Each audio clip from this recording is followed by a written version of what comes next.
নমস্কার বন্ধুরা, কেমন আছো তোমরা সবাই? আশা করি খুব ভালো আছো। আমি অনেক ভালো আছি। আজকে কিন্তু ভোর ভোর উঠে পড়েছি। ভাবছিলাম উঠোনটা লেপবো, পুরো উঠোন লেপবো, কিন্তু না লেপলাম না। তার কারণ কালী পূজার দিন লেপতে হবে পরশু দিন। আর আজকে কিন্তু আশ্বিন মাসের শেষ, মানে আশ্বিন মাস আজকে থেকে শেষ।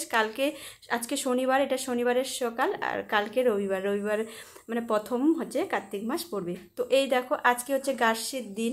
তো অনেকের বাড়িতে গার্ষী পুজো করে, যারা করে পুজোটা তারাই জানবে, আর যারা করে না তারা কিন্তু জানবে না।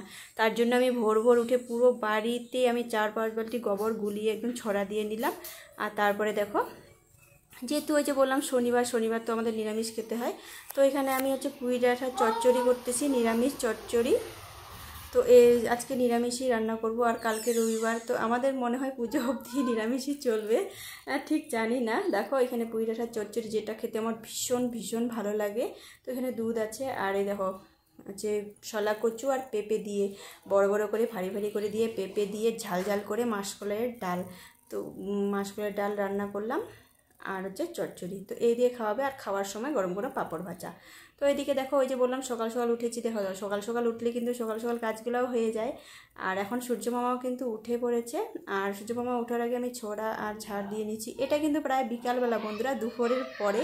তো দুপুরের খাওয়া দাওয়ার পর আমি উঠোনের যে মাঝখানটা আমি লেপে নিচ্ছি সুন্দর করে। এই দেখো সাদা মাটি দিয়ে, মানে আলপনা যে মাটিটা দেয় সেই মাটি কিন্তু না, এমনি ঘর মোছার যে মানে আঠা মাটিটা হয়, তো সেটা আমি লেপে নিচ্ছি। এখানে গাছশি ঘট বসাবো, যেটা আমার শ্বশুরবাড়িতে নিয়ম। যারা গাছশি পুজো করে, মানে আজকে এই যে সব কিছু জায়গাতে হয়, পুজো করতে হয়, ঘট বসাতে হয়।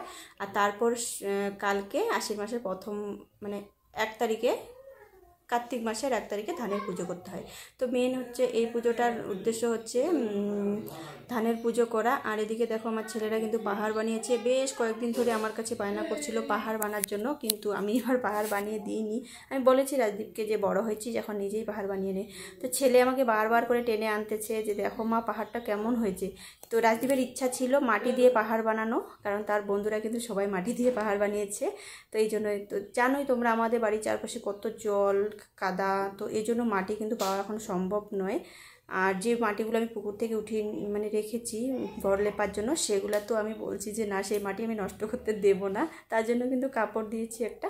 তো কাপড়, সুতির কাপড় দিয়ে কিন্তু পাহাড় বানিয়ে নিয়েছি। আর ওই যে বললাম গাছের জন্য যা যা লাগে মেন, এই দেখো এখান থেকে আমি গাছের আদা উঠে নিচ্ছি। যাদের নেই তারা কিনেই নিয়ে আসে সব কিছু, যেহেতু আমরা কোনো কিছু কিনে আনি না, কারণ বাড়িতেই আমাদের সব কিছু আছে। আর যেখানতই যেটা থাকে না সেটা তো কিনতেই হবে, তাই না বলো? তো এখানে দেখো আদার গাছগুলো আমি উঠে নিলাম। আর এরপরে নেব হলুদ। আর হলুদের গাছগুলো এত সুন্দর হয়েছে না, হলুদ কি বলবো তোমাদের, বলার মতো নয়।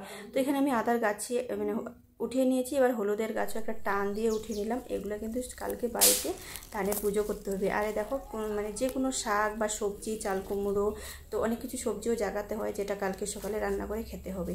তো এই দেখো আমি নতিগুলো, বাবা নতি নিয়ে আসে মাঠের থেকে, তো সেই নতিগুলাই জাগাবো। আর এখানে সব কিছু আমি গুছিয়ে রাখলাম। আর টকের মধ্যে লাগে তেঁতুল। তো আমরা অনেক সময় তেঁতুল পাই না, জলপাই দিয়ে দিই। বাড়িতে যেহেতু জলপাই গাছ আছে, এবার কিন্তু তেঁতুল দিয়েই পুজো করবো। তোমরা দেখলেই মন্দিরের গ্রিলের মধ্যে তেঁতুল ছিল, অনেকগুলো তেঁতুল নিয়ে আসে রাজি দেবো। আর এদিকে ছেলে আমাকে ডেকে নিয়ে আসছে, মা দেখো আমি পাহাড়ের পাশে নদী বানিয়েছে। তো তোমরাই দেখো কত সুন্দর করে নদী বানিয়েছে।